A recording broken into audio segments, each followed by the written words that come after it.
మరణాత వాక్యామృతం అనే ఈ కార్యక్రమానికి వీక్షకులందరికీ మరొకసారి హృదయపూర్వక వందనాలు. అందరూ బాగున్నారుగా? ఈ సమయంలో పరిశుద్ధ గ్రంథంలోంచి ఒక లేఖన భాగాన్ని మీకు చదివి వినిపించాలని ఆశిస్తున్నాను. మన పాఠ్య భాగంగా ప్రసంగి గ్రంథం 6వ అధ్యాయం నేను చదువుతున్నా, చూడండి. 1-2 వచనాలు. సూర్యుని కింద దురవస్థ ఒకటి నాకు కనబడెను, అది మనుషులకు బహు విశేషముగా కలుగుతున్నది. ఏమనగా, దేవుడు ఒకరికి ధన ధాన్య సమృద్ధిని ఘనతను అనుగ్రహించును. అతడు ఏమి కోరినను అది అతనికి తక్కువగా ఉన్నట్లు కాకుండా ఉండును. అయినను దాన్ని అనుభవించుటకు దేవుడు వానికి శక్తి అనుగ్రహింపడు. అన్యుడు దాన్ని అనుభవించును. ఇది వ్యర్థముగాను గొప్ప దురవస్థగాను కనబడుచున్నది. ఎంత లోతైన పదాలు! ఈనాటి సమాజానికి చాలామంది వ్యక్తుల జీవితాలకి చక్కగా సరిపోతుందా ఈ మాట అనిపిస్తుందండి. గొప్ప జ్ఞానవంతుడు, ఇటు దైవిక జ్ఞానం ఉంది, అటు లోక జ్ఞానం ఉంది. ఆ జ్ఞానం కలిగిన సొలొమోను చెబుతున్న ఒక దురవస్థ కనపడుతుంది. ఆ దురవస్థ ఏంటంటే, ఒకడికి అన్నీ ఉంటున్నాయి, సమృద్ధి. దేవుడు ధనం ఉంది, ధాన్యం ఉంది, వస్తువు ఉంది, వాహనాలు ఉన్నాయి, సమస్తం ఉన్నాయి, భార్య ఉన్నారు, పిల్లలు ఉన్నారు, అన్నీ ఉన్నాయి, అన్నీ సమృద్ధిగా ఉంటాయి. కానీ పాపం వాటిని అనుభవించడంట. అన్యుడు దాన్ని అనుభవిస్తాడు. ఈ మాటలు అక్షర సత్యాలండి. పరిశుద్ధ గ్రంథంలో మాటలు అక్షర సత్యాలు. ఈ లేఖన వెలుగులో పరిశుద్ధ గ్రంథంలోనే ఎవరినో ఎందుకు వరుసకి వాళ్ళకి తాతగారు అవుతారు. సౌలు గారి జీవితంలో మనం చూస్తే నిజంగా అతనికి యోగ్యులైన భార్యలు ఉన్నారు, చక్కటి అందగత్తులైన కుమార్తెలు ఉన్నారు. గొప్ప సాహసవంతుడి తండ్రిని పొడుగుబెట్టెళ్ళి యుద్ధం చేసి శత్రువుల మీద విజయం సాధించి కొడుకున్నాడు. కాలక్రమేణా వజ్రం లాంటి అల్లుడు దొరికాడు. చూసిరామంటే కాల్చేస్తాడు. 100 మంది ఫిలిష్తీ వీరులను తీసి చంపేరాయంటే 200 మందిని చంపుతాడు. అటువంటి గొప్ప, ఇక ప్రవక్తలు ఉన్నారు. సమూయేలు లాంటి గొప్ప దీర్ఘదర్శి ఉన్నాడు, గొప్ప ప్రవక్త ఉన్నాడు, న్యాయాధిపతిగా ఉన్నవాడు, గొప్ప దేవుని ఆలోచన కలిగిన వాడు ప్రవక్తలుగా ఉన్నారు, సైన్యాధిపతులు ఉన్నారు. సకల సమృద్ధి ఉంది. దేవుడు ఎవడినా ఇస్తాడు. అని ఆశ్చర్యం ఏంటి తెలుసా? అతనికి ఉన్న దురవస్థ చాలా దారుణంగా ఉంటుంది. కారణం ఏంటంటే, దేవుడు మనకి ఇచ్చినప్పుడు ధారాళంగా ఇచ్చిన దేవుణ్ణి స్తుతించక స్వీయ ఆలోచనలతో దురాశలతో ఉంటే ఉన్నదాన్ని ఏ వ్యక్తి అనుభవించలేడు. వజ్రం లాంటి అల్లుడిని వాడుకుంటూనే భవిష్యత్తులో వీడు తన కొడుక్కి రాజ్యానికి అడ్డం వస్తాడేమో, అతను చంపాలనే దురాలోచన వచ్చింది. ఏం కొడుకు కూడా సామర్థ్యం కలిగిన పైపెచ్చు బావబాబులు ఎంతో సరదాగా ఉంటారు. నిజంగా వీళ్ళిద్దరు కలయిక, మొదటి కలయికలో అంటాడు యోనాతాను, అసలు ఇదిగో నా మనసు నిన్ను అత్తుకుపోయిందయ్యా అంటాడు. ఆయన చనిపోయినప్పుడు ఈయన పాట పాడతాడు, ఇదిగో నీ మీద ఉన్న ప్రేమే వింతైన ప్రేమ, అది నిజంగా ఒక యవనస్తురాలు తన ప్రియుడి మీద కొన్నంటే గొప్ప ప్రేమ అంటాడు. అటువంటి అన్యోన్యంగా కలిసి ఉన్నాడు, శుభ్రంగా ఉంటారనే ఆలోచన లేకుండా ఇది సొంత ఆలోచన. వాస్తవంగా మన బుద్ధి శుద్ధమనేదైతే మంచి ఆలోచనలు వస్తాయి. బుద్ధిలో కుళ్ళు కుషిద్దాలంటే ఇటువంటి దౌర్భాగ్య ఆలోచనలు వస్తాయి. సరే, వచ్చిన ప్రతి ఆలోచనను అమలుపరచాలని చూడకూడదు. ఆగి ఆలోచించి దేవుని ఉద్దేశంలో అది ఎలా ఉందని పరిశీలించుకోవాలి. ఆ పరిశీలన లేదు. కొత్త నిబంధనలో ఇతని పేరు నామధేయుడే ఇంకొక ఆయన ఉన్నాడు. ఆయన అంటాడు, నేను ప్రతి వచ్చిన ఆలోచనన్నింటినీ క్రీస్తుకు చెరపెట్టి ఆ పిదప దాన్ని అమలుపరుస్తాను అంటాడు. మన హృదయంలోకి, మన బుద్ధిలోకి మనకు బొచ్చెడు ఆలోచనలు వస్తాయి. వచ్చిన ప్రతి ఆలోచన ఆవేశంతో అమలుపరిస్తే అనర్థాలు మిగిలిపోతాయి, వినాశనం అవుతుంది. మన ఆలోచనల కంటే దేవుని ఆలోచనలు చాలా గొప్పవి. ఆయన ప్రణాళికలు శాశ్వతమైనవి. చివరికి ఏం చేశాడు? ఎప్పటికైనా అడ్డమవుతాడని చెప్పి అల్లుడిని నిర్దాక్షిణ్యంగా చంపేద్దామని ఆలోచన చేశాడు. కొడుకుని పెద్దోడిని చేద్దామని చెప్పి అనుకున్నాడు. కానీ ఆ కొడుకు కూడా ఇష్టం లేదు. ఆ జీవితం అంతా నేను అనుకుంటాడు. కూతురును బట్టి సుఖించింది లేదు, సంతోషించలేంది. ఆ కూతురు కూడానే దొంగలాగా తండ్రి యొక్క ఆలోచన మారదని చెప్పి తండ్రికి సర్ది చెప్తే వింటాడో లేదని చెప్పి కూతుళ్ళు అతనితో అబద్ధాలు ఆడటం మొదలు పెడతారు. మేకాలని ఆవిడ, ఏడమ్మా మీ ఆయన అంటే నన్ను కొట్టి పారిపోయాడు అంటాడు. వాస్తవంగా ఆవిడే తప్పించింది. కానీ ఆ సత్యం తండ్రికి చెప్పలేదు. చెప్పినా వాడికి తలకెక్కదు. కొంతమందికి మనం మంచి మాటలు చెప్పినా తలకెక్కవు. వాళ్ళు పట్టిన భావాలే పట్టుకుని వేలాడతారు. అట్టి వారి దురవస్థ సూర్యుని కింద బహు దారుణమైందిగా, అది విశేషంగా అతని విచిత్రమైన మనస్తత్వంగా కనపడుతూ ఉంటుంది. కాబట్టి నిజంగా ఇటువంటి దురవస్థలు కలిగిన వాళ్ళు ఉన్నది అనుభవించాలి. కొంతమందికి అండి నేను చూస్తాం, ఈ 25 సంవత్సరాలు పరిచయంలో దేవుడు చక్కటి భర్తనిస్తాడు, బంగారం వంటి పిల్లల్ని ఇస్తాడు, లేదా చక్కటి భార్యనిస్తాడు, బంగారం వంటి పిల్లల్ని ఇస్తారు, సమాజంలో మంచి స్థానం ఉంటుంది, అదేవిధంగా సంపాదనకు కుదివే ఉండదు. కానీ జీవితం ఎప్పుడూ తృప్తి కలిగి ఉండరు. ఎప్పుడు దురవస్థే. దాన్ని అనుభవించడం చేత కాదు. దాన్ని చక్కగా అనుభవించంటే దాని అర్థం ఏంటి? లోకంలో తాగి తందనాలాడి ఆర్భాటాలకు ఇందులో వినోదాలు బొమ్మని కాదు. వాటిని ఇచ్చిన దేవుణ్ణి సంతృప్తిగా దేవుణ్ణి, ప్రభువా ఇంత యోగ్యురాలైన భార్యని ఇచ్చావే, చక్కటి బిడ్డలను ఇచ్చావే, సమాజంలో స్థానాన్ని ఇచ్చావే, మంచి హోదాని ఇచ్చావే, వీటన్నిటికి మించి నీ పాదసన్నిధి ఇంత స్థానం ఇచ్చావే అని చెప్పి తృప్తి కలిగే జీవితం చేత కాదు. నేను చెప్పేది నా సౌలుకి చక్కటి భార్యలు ఉన్నారు, మంచి అందగత్తెలైన కుమార్తెలు ఉన్నారు, అలాగే గొప్ప నీతివంతుడైన మరి ఎదుటివారి హృదయాలను అర్థం చేసుకుని తండ్రిని కూర్చోబెట్టి యుద్ధం చేసి విజయం, తండ్రికి తెలియకుండానే విజయం సాధించే అంత గొప్ప కొడుకున్నాడా. ఇక దొరికాడు వజ్రం అల్లుడు. ఒకవైపు కొడుకుని, ఒకవైపు అల్లుడిని నిజంగా వాడుకుని వారు చేసే విజయాలు లేకపోతే సాహసాలు, వారు చేసే యుద్ధాలు, వాటిలో ఉన్న విజయాల్ని ఆశీర్వదించడం చేతగాక అల్లుడిని చంపుదాం అనుకున్నాడు. దురవస్థలో ఉన్నాడు. నిజంగా ఆ రాజ్యాన్ని ఎన్నడూ అనుభవించారు. మొదట్లో ఆ సంతోషాన్ని ఏమో అనుభవించాడే కానీ ఆ తర్వాత సౌలు వచ్చి మరి అమాలేకుల మీద యుద్ధానికి వెళ్ళినప్పుడు దేవుడు చెప్పినట్లు కాక తనకు తోచినట్లు చేశాడు. అప్పటి నుంచి అతని జీవితం నరకమయం. అన్నిట్లో అంగట్లో అన్నీ ఉండే కానీ వాళ్ళు ఉన్నట్టు శని ఉంది. పాపం అంగడికి వెళ్ళింది, అన్నీ తెచ్చి పెడదాం అనుకున్నారు ఎవరో అల్లుడి గారికి. కర్మ ఏంటంటే ఏమీ ఆయన తినకూడదు. మన భాషలో చెప్పాలంటే ఆయనకు షుగర్ ఉందేమో. స్వీట్ హౌస్లో ఉన్నవాడు షుగర్ ఉంటే శాపమేగా, దీవెని కాదుగా. నిజంగా దేవుడిచ్చిన సకల సమృద్ధి అతనికి ఉంది. అతని దురవస్థ అంటే వాటిని అనుభవించలా. వాటన్నిటినంట దాంట్లో పరిశుద్ధ గ్రంథంలో చెప్పబడిన విచిత్రమైన మాట, సామెతల గ్రంథంలో ఉన్న మాటల మళ్ళీ చదువుతున్నాను. అన్యుడు దానిని అనుభవించును, ఇది వ్యర్థముగాను దురవస్థగాను కనబడుతున్నది. అన్యుడు అనుభవిస్తాడు, ఎవడో తెలియని వాడు అనుభవిస్తాడు.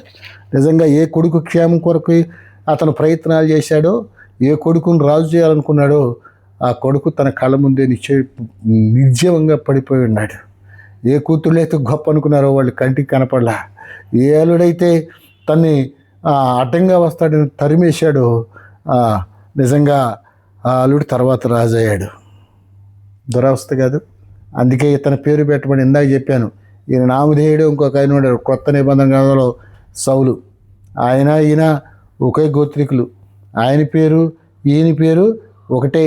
ఆయనది ఆ దేశం ఈ దేశం ఒకటే. వారికి ఉన్నది ధర్మశాస్త్రం ఒకటే. కాకపోతే ఇతను అంటాడు వాస్తవంగానే ఇతను ఉంది, సౌలుకు వెళ్ళే సమృద్ధి లేదు, ఆకలి ఉంది. అతనికి వెళ్ళే సింహాసనం మీద లేడు, చెరసాల్లో ఉన్నాడు. అతనికి వెళ్ళే ఘనత లేదు, అవమానాలు ఉన్నాయి. అతనికి వెళ్ళే ప్రజాదరణ లేదు, ప్రజల తిరస్కారాలు ఉన్నాయి. అతనికి చుట్టూ ప్రజలు ఉన్నట్టు లేరు, ఇతని చుట్టూ ఒక్కోసారి ఏమీ లేనట్టు అయిపోద్ది. కానీ అతను ఏమంటాడంటే, నేను ఆ మాట కూడా చదువుతాను చూడండి. ఫిలిష్తీయులకు రాసిన పత్రిక 4వ అధ్యాయము 11వ వచనం నేను చదువుతున్నాను. నాకు కొదివి కలిగినందు నేను ఇలాగ చెప్పుటలేదు, నేను ఏ స్థితిలో ఉన్నానో ఆ స్థితిలో సంతృప్తి కలిగి నేర్చుకొనుచున్నాను. ఉన్న స్థితిలో, ఏది చెరసాల్లో ఉండి, అవమానంలో ఉండి, దిగంబరిగా ఉండి, వీటన్నిటి మధ్య సంతృప్తి కలిగి జీవిస్తున్నాడంట. అందుకే 3 స్వార్థ ప్రయాణాలు చేసి ప్రపంచానికి ఒక దశని చూపించాడు. మొదట ఆయనకేమో సమృద్ధి అన్నీ ఉన్నాయి, కానీ పాపం అనుభవించడం చేతకాల. అతను బ్రతకటం చేతగాల. అతనికి నిజంగా చుట్టూ అతను కొనియాడే ప్రజలు యుద్ధం చేయకపోయి దావీదు యుద్ధం చేసి గొలియాతును చంపితే సౌలు కూడా అని చెప్పి ఈయన చెయ్యని యుద్ధానికి ఈయన స్తుతించే జనాంగం ఉన్నారు. తప్పుడు పని చెప్పిన తల వంచుకుని చేసే అల్లుడు ఉన్నాడు. తప్పు చేసి తిట్టిన మాధురు మాట్లాడిన కొడుకున్నాడు. అతనికి అనుగుణంగా నడిచే కూతుళ్ళు ఉన్నారు. ప్రపంచంలోని గొప్ప సమూయేలు ఆయన ప్రభు నాడు కనపడతాడు, ఆనాడు కనపడతాడు, రేపు ఆయన రాకడ నాడు కనపడతాడు. అటువంటి ప్రవక్త ఉన్నాడు. ఇన్నున్నా ఏమి లాభం? దురవస్థ సంపన్న స్థితిలో దురవస్థను అనుభవించాడు. కానీ ఇదే పౌలు భక్తుడు ఫిలిప్పీలకు రాసిన పత్రిక మీలో చాలామందికి తెలుసు. అయినా కొత్త వాళ్ళు ఉంటే రోమా కఠినమైన కారాగార శిక్షను అనుభవిస్తూ నేను ఏ స్థితిలో ఉన్నను సంతృప్తి కలిగి జీవించుట నేర్చుకొనుచున్నాను అన్నాడు. నిజంగా చాలామందికే ఈరోజు దురవస్థల లేక కాదు, ఉన్నవాటిని అనుభవించటం చేతగాక, ఉన్నవాటిలో తృప్తిపడి ఉండటం చేతగాక, పక్కోడికి ఏదో ఉంది నాకు లేదు అని ఆ దురవస్థలోనే, ఆ ఆలోచనలోనే, ఆ అసంతృప్తిలోనే తమకున్న వాటిని అనుభవించలేరు. తమకున్న వారిని సంతోషంగా వీళ్ళు ఉండరు, వాళ్ళు ఉండలేరు. ఇది గొప్ప దురవస్థ. ఏ స్థితిలో ఉన్నా సంతృప్తి దేవుడు నాకు ఇచ్చాడు, అదే తృప్తి కలిగి జీవించటం నేర్చుకోవాలి. దేవుడు ఇవ్వాల్సిందేదో ఇచ్చాడండి, ఇవ్వబోతున్నది ఇస్తాడు. నీకు ఇష్టమైన దేవుడు ఎవడో, నీకు అవసరమేని దేవుడు ఇస్తాడు. నిజంగా దేవుడు నాకు ఇచ్చాడు కదా, ఇంట్లో నేను తృప్తి కలిగి జీవించాలి కదా అని చెప్పి మనిషి అనుకోకు. ఈనాడు ప్రపంచం మొత్తనే చాలామంది ఇతరులతో కంపేర్ చేసుకుంటారు. తమకు అవసరమైన వాటిని గురించి బాధపడటం చాలా ఇది. ఇంకోటి ఏంటంటే ఎదుటివారికి ఉంది నాకు అది లేదే అనే భావనతో బాధలే ఎక్కువ. కాబట్టి సంతృప్తి కలిగి జీవించడం నేర్చుకోండి. నీకేమిచ్చాడు? దేవుడు నీకు ఇచ్చిన వ్యక్తులను బట్టి సంతృప్తి కలుగు, నీకు ఇచ్చిన ఆరోగ్యాన్ని బట్టి సంతృప్తి కలిగి జీవించడం నేర్చుకో. సౌలు ఏమనుకున్నాడంటే నిజంగా బంగారం అంటే అల్లుడు చూసి మెచ్చుకోలే. రానున్న కాలంలో ఇతడు నా కొడుకు అడ్డమవుతాడేమో, ప్రజలందరూ మనసు సొంతం చేసుకుంటాడేమో అని ఊహించి దురాలోచనలు పెట్టాడు. చాలామంది ఈనాడు ఒక ఫిలాసఫర్ చెప్తారు కొంతమంది ఏంటంటే అసలు జరగని వాటి గురించే ఎక్కువ భయపడి ఆ భయంలో ఏదో ఒకటి చేసేస్తారట. నిజంగా వాళ్ళు భయపడేవి 90% పైగా ఏవి జరగని వాటి గురించి భయపడి దేవుడిచ్చిన సమృద్ధి కలిగిన జీవితాన్ని నాశనం చేసుకునేవాడు ఎంతమంది ఉన్నారు కదా. కొంపదీసి మీలో కానీ అటువంటి వారు ఉన్నారా? నీకు ఇచ్చిన ఉద్యోగంలో సంతృప్తి కలిగి జీవించలేకపోతున్నావా? నీకు ఇచ్చిన భర్త లేదా భార్య పిల్లల్ని చూసి సంతృప్తి లేక బ్రతకలేగలుగుతున్నావా? ఏమో కావాలని అది లేదని బాధపడుతూ ఉండినాటిని గురించి నువ్వు ఆనందించలేకపోతే వాడు అది కూడా తప్పిపోద్ది. నిజంగా చూస్తాం ఆ దురవస్థకి. నిజంగా ఏ సింహాసనం శాశ్వతంగా పరుచుకోవాలనో ఆ ప్రయత్నంలో దేవుణ్ణి కూడా ఎదిరించాడు, దైవాభిషక్తులను తరిమాడు, సమూయేలు లాంటి గొప్ప ప్రవక్తలు చొక్కా పట్టుకుని చించేశాడు. చివరికి అతని భార్యను అబ్నేరు అనుభవించినట్లుగా తర్వాత కాలం చూస్తాం. అతని సింహాసనాన్ని ఏదో కొడుకు కొన్నాళ్ళు మామ అనిపించాడు, కానీ దేవుని యొక్క ఆశీర్వాదాన్ని అది ఆయన నిర్దాక్షిణ్యంగా చంపడతారు. ఈరోజు జరగని వాటి గురించి భయపడి జరిగించవలసిన వాటిని జరిగించవలసిన రీతిలో జరిగించకపోతే, సంతృప్తి కలిగి జీవించకపోతే ఇంత దారుణాలు చూడాల్సి వస్తాయి కదా. ఏ బిడ్డల కోసమైతే పాటుపడ్డాడో, ఏ బిడ్డల కోసమైతే ఆలోచన చేశాడో ఆ బిడ్డల కళ ముందు హతులైపోయారో, తర్వాత కొంతమంది హతులైపోయారు.